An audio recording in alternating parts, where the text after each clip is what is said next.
216 centimeters in feet?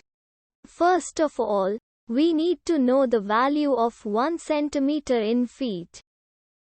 It's always 1 centimeter equals 0.03280839895 feet.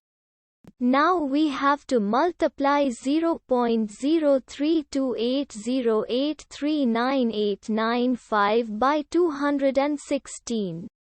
Therefore, 216 centimeters times 0.03280839895 feet equals 7.0866141732 feet.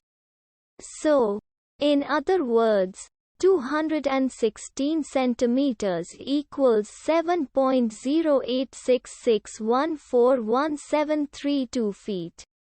We hope you have enjoyed this video. Please like and subscribe to our channel for more videos like this.